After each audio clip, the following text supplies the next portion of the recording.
all 8 counts, including the detention felony on West 27th Street, meaning he faces a mandatory life sentence. The prosecutor says he, born in Afghanistan, attacked our country and our way of life, adding crimes of hate that prevent resolute justice in the federal courts.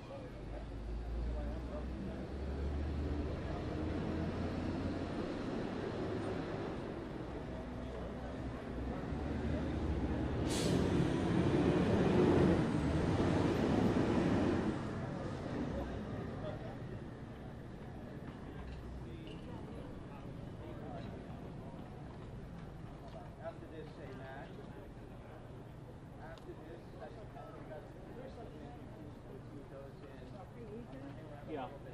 Did I hear you say something about there was DNA evidence? There was something our newsroom wrote. I just sort of grabbed their wire copy and used theirs. So I didn't write that line. I don't know the details of it. I can find the line, but Okay, it's all right. I can't tell I'm you. looking. It might be in my copy. Excuse me, for the news conference, you're going to have to be on the other side. Yeah, okay? we just need to start the machines and then we'll No problem. go no back. problem.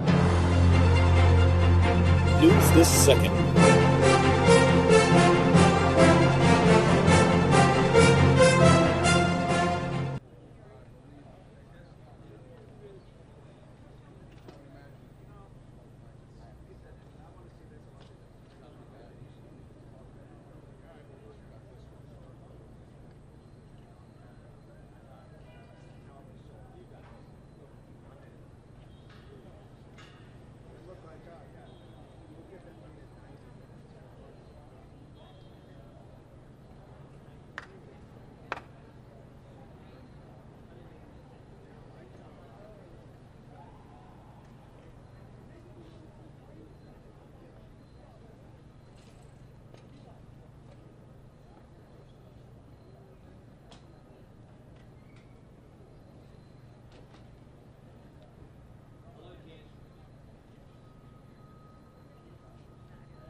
That was the bomb in the knapsack that went off. That's the one that they stole the bag. Right. And then the one on 27 did not.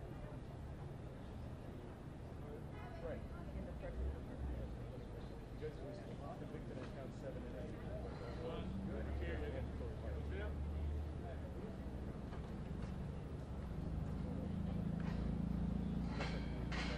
Good.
Yeah, but we got to turn it on when they come, otherwise I run out of tape. As soon as you see that we get a high sign that they're coming, I'll turn it on.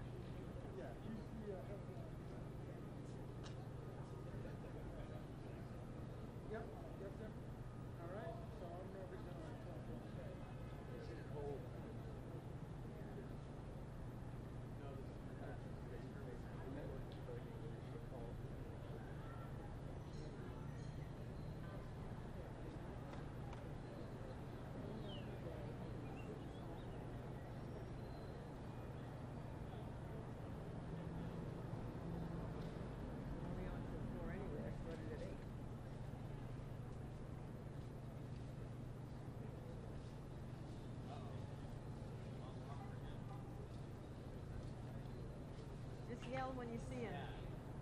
When you see him in the lobby, just yell.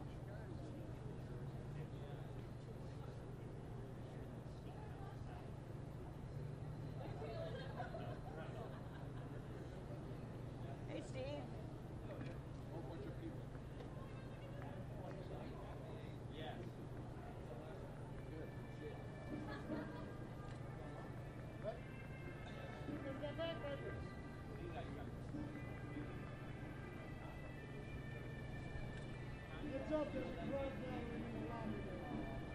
Are they in the lobby?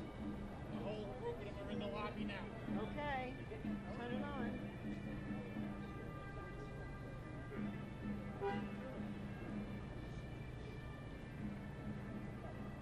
Which we gonna have?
Good afternoon. My name is Jun Kim. I'm the acting United States Attorney for the Southern District of New York.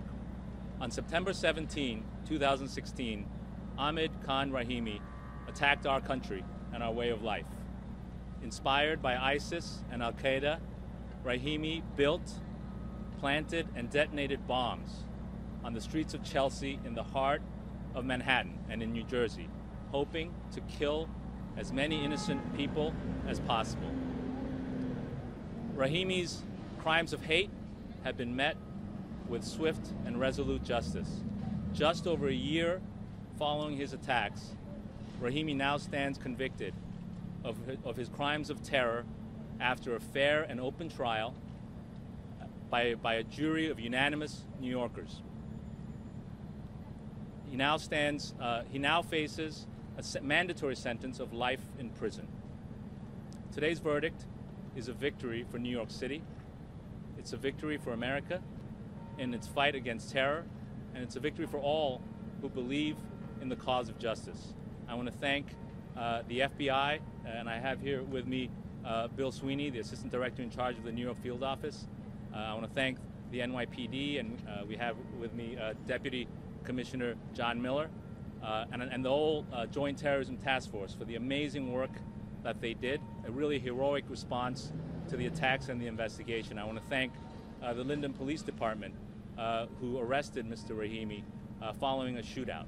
I also want to thank, of course, the prosecutors in our office and the agents, case agents, and investigators on the team, and they're all standing behind me. And in particular, from our office, Assistant U.S. Attorneys Emil Bove, Andrew D. Philippus, and Sean Crowley, and Investigator George Corey. These are some of the finest prosecutors in the country, and we all owe them a debt of gratitude. I'm going to hand it over now to Bill Sweeney. Thank you, June.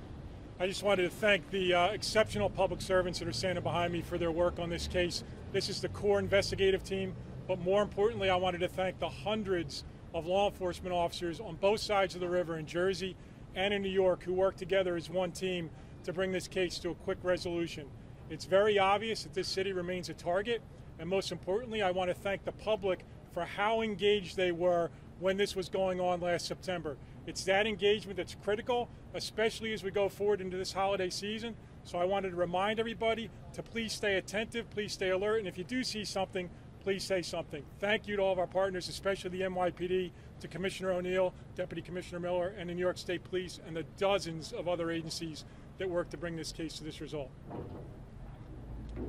Thanks, Bill. Thanks, June. Ahmad Rahimi came to New York City on September 17th with a plan to, as June Kim said, kill as many innocent people as possible. He had fallen for the false narratives of groups like ISIS and Al-Qaeda that dictate it's all right to slaughter innocents in the name of some cause that even he doesn't seem to understand. This investigation was seamless. The tiniest clues proved to be some of the most important. But one of the things that spoke volumes was the book that Mr. Rahimi was captured with that detailed the narratives he was following, quoting leaders of ISIS, leaders of Al-Qaeda, saying that the call was to murder the non-believers at home, specifically referencing the United States and law enforcement as a target, which he proved again when he opened fire on a police officer in Linden, New Jersey, who was trying to help him when he found him sleeping in a doorway. Ahmad Rahimi, from the time that these bombs went off on 23rd Street and the bomb that failed to detonate on 27th Street, was captured within 50 hours, less than 2 days. That's a 650-foot crime scene, forensic evidence, post-blast evidence, video evidence, eyewitness evidence. And the reason that happened so quickly and so seamlessly is because of the work of the FBI-NYPD Joint Terrorism Task Force, which comprises more than 50 different agencies, and all of that talent that is brought to bear, as well as the efforts of the United States Attorney's Office for the Southern District of New York, which is inarguably the most experienced prosecutor's office in the country when it comes to cases involving terrorism and terrorist groups. So once again, out of 24 plots against New York City since the attacks on 9/11, Ahmad Khan Rahimi learned a lesson which we keep reminding people of. This is the wrong place to try and carry out an act of terrorism. Witnesses will come forward, evidence will be developed, arrests will be made, prosecutions will be brought forth, and they will be successful. Thank you, everyone.